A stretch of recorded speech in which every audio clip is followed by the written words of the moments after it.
लेकिन फिर भी एफएटीएफ वालों ने हमें ग्रे लिस्ट में रखा हुआ है, वो मुझे समझ नहीं आ रही कि उसकी क्या रीजन है। तो आप देखें कि फ्रांस था इस दफा मेजबान मुल्क, फ्रांस ने यह कहा कि जी इनको अभी रखा जाए, और यूरोप के दूसरे ममालिक ने भी उसकी तायद की कि फ्रांस इंडिया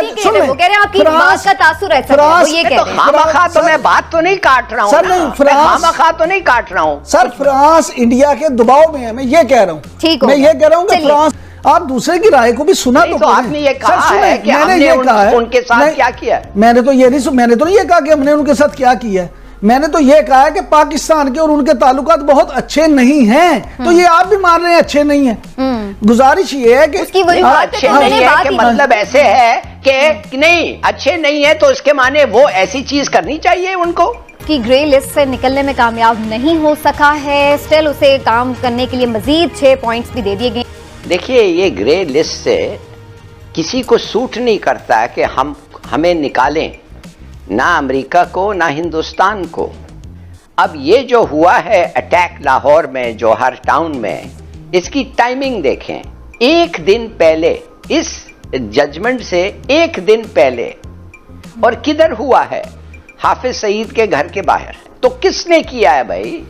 हमारे एक 2 साल का लड़का आपको बता देगा कि या अमेरिका होगा या हिंदुस्तान होगा या उनके, वो तो खैर दोनों नहीं, हमारे प्रॉक्सीज होंगे उनके पाकिस्तान में।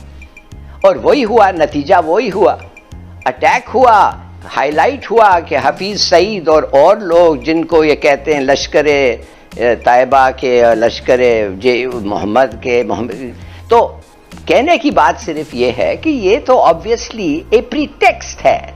इमरान साहब, आपका क्या पॉइंट ऑफ व्यू है? मेरा ख्याल ये सिर्फ सियासी फैसला है? मेरी बात सुने, मैं समझता हूँ जाती तौर पे कि बिल्कुल इस फैसले के पीछे अमेरिका भी है, इंडिया भी है। लेकिन हिलाली साहब की इस बात से मैं मुत्तफिक नहीं हूँ कि कल वाले बम धमाके की वजह से ये हुआ। उसकी बुनियादी वजह ये है कि फैटफ के जो ये फैसले होते हैं ना, एक रात में नहीं होते, ये उन्होंने फैसले किए होते हैं। हाँ जी, ये अब दूसरी आपको बात बताऊं कि ये जो आज हुआ है पाकिस्तान को ग्रे लिस्ट में रखने का फैसला, ये हुआ कैसे? इसमें सबसे ज्यादा जोर किसने दिया? तो आप देखें कि फ्रांस था इस दफा मेजबान मुल्क, फ्रांस ने यह कहा कि जी इनको अभी रखा जाए, और यूरोप के दूसरे ममालिक ने भी उसकी तायद की, और उन्होंने कहा हाँ जी बिल्कुल इनको अभी ग्रे लिस्ट में रखा जाए। अब फ्रांस क्या है, आप देखें कि फ्रांस के साथ आपके ताल्लुकात सफारती लेवल पे किस तरह के हैं। 2020 से आपने वहाँ पे मुस्तकिल को अपना सफीर भी मुकर्रर नहीं किया। इंडिया के साथ उसके मामलात बड़े करीबी हैं, इंडिया ने फ्रांस को भी इस्तेमाल किया और यूरोप को भी। और सबसे बढ़ के ये कि अफगानिस्तान की जो सूरत हाल है उसमें अमेरिका आप पे, हमने तो इस प्रोग्राम में आपको याद होगा पहले भी ये जिक्र किया था और पहले भी कहा था कि अमेरिका आप पे फैटफ की तलवार भी लटकाएगा, IMF के जरिए भी आपको तंग करेगा, वर्ल्ड बैंक को भी इस्तेमाल किया जाएगा, और जितने मालियाती इदारे हैं सबको करके तो आपको वो शिकंजे में जकड़ेगा, घुटनों पे लाने की कोशिश करेगा। देखिए, माफ करिए जी लाली साहब, देखिए मैं माफ करिए आपको मैं काट रहा हूं, मगर मैं सिर्फ ये कहना चाहता हूं कि जो हम लोगों ने स्टेटमेंट्स मैक्रों के खिलाफ दिया है और फ्रांस के खिलाफ दिया है वो बहुत कम है। जिस किस्म का इस्लामोफोबिया मैक्रों ने और फ्रांस ने डिस्प्ले किया है मुसलमानों के खिलाफ, मेरे ख्याल में हम तो बड़े मॉडरेटली उनको एड्रेस किया है। नहीं तो मैंने तो ये नहीं कहा हिलाली साहब, नहीं एक सेकंड हिलाली साहब, मैं तो नहीं ये कह रहा, मैं आपको ये कह रहा हूं कि आप ऐसे कह रहे हैं कि ये हमारा कसूर है। ना मैंने तो आप ऐसे कह रहे हैं कि हमने जो कहा हिलाली साहब आप क्यों ये समझ, हमारे से नाराज है, बिल्कुल नाराज। हिलाली साहब आप क्यों अहस कर लेते हैं कि जो चीज आप जिससे मुत्तफिक नहीं होते वो गलत हो जाती है? आप दूसरे की राय को भी सुना तो आपने ये कहा है कि हमने उनके साथ क्या किया? मैंने तो नहीं ये कहा कि हमने उनके साथ क्या किया, मैंने तो ये कहा है कि पाकिस्तान के और उनके ताल्लुकात बहुत अच्छे नहीं हैं। तो ये आप भी मान रहे हैं अच्छे नहीं हैं। गुजारिश ये है कि अच्छे नहीं है कि मतलब ऐसे है कि नहीं अच्छे नहीं है तो इसके माने वो ऐसी चीज करनी चाहिए उनको, नहीं बिल्कुल माने एक गलत फैसला करनी चाहिए, नाइंसाफी करनी चाहिए, इसलिए कि हमारे ताल्लुकात उनसे हिलाली साहब वो सिर्फ ये बता रहे हैं कि उन्होंने वोट क्यों नहीं पाकिस्तान के हक में दिया। मैं ये कह रहा हूँ कि नहीं तो ठीक से बताएं ना, महसूस तो ऐसा होता है कि हमारा कसूर है। आपने क्लियर कर दिया ना। एक सेकंड सुनीना, हिलाली साहब आप क्यों ये समझते हैं कि जो आप महसूस करते हैं वही सच है?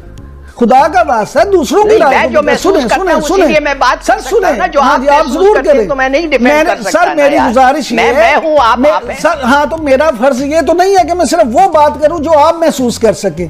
मैं तो 22 कौन करोड़ कहता है? सुने, मैं नहीं कहता हूं कि हाँ, आपका फर्ज है। तो फिर आप कहें, मेरी गुजारिश सुने आप ना, मगर ठीक मैं ये तरीके कह से रहा हूं, एक्सप्लेन सर, करें। सर ये आप जज नहीं है इस बात के कि मैं ठीक कर रहा हूं या नहीं। मैं अपनी बात का खुद जो कह रहा हूं मैं सही समझ के कह रहा हूं कि फ्रांस वो गलत इंडिया, नहीं कह रहे, वो कह रहे हैं आपकी बात का तासुर है, सर, वो ये कह रहे हैं। खामखा तो मैं बात तो नहीं काट रहा हूं सर, ना, नहीं, मैं फ्रांस- खामखा तो नहीं काट रहा हूं सर फ्रांस इंडिया के दबाव में है, मैं ये कह रहा हूं। ठीक हो मैं ये कह रहा हूं कि चलिए। फ्रांस FATF में से जी 27 में से 26 पॉइंट्स जो हैं वो पाकिस्तान ने क्लियर कर लिए, लेकिन फिर भी FATF वालों ने हमें ग्रे लिस्ट में रखा हुआ है और वो मुझे समझ नहीं आ रही कि उसकी क्या रीजन है भाई। ग्रे में अच्छा दूसरा अगर रखा हुआ भी है चलो कोई बात नहीं, उन्होंने कहा कि जी आप अक्टूबर तक फिर आप ग्रे में रहेंगे तो कोई बात नहीं, हमें तो कोई प्रॉब्लम नहीं है, हम ग्रे में भी रह लेंगे, हम व्हाइट में भी रह लेंगे, ब्लू में, ग्रीन में, पिंक, ऑरेंज, येलो किसी में भी रह लेंगे। लेकिन मुझे समझ नहीं आ रही कि जो हमारे दोस्त हैं इंडिया से या हमारे जो भी हमारे इंडिया के लोग हैं दोस्त भी हैं हमारे, और तो वो इतने खुश क्यों हो रहे हैं?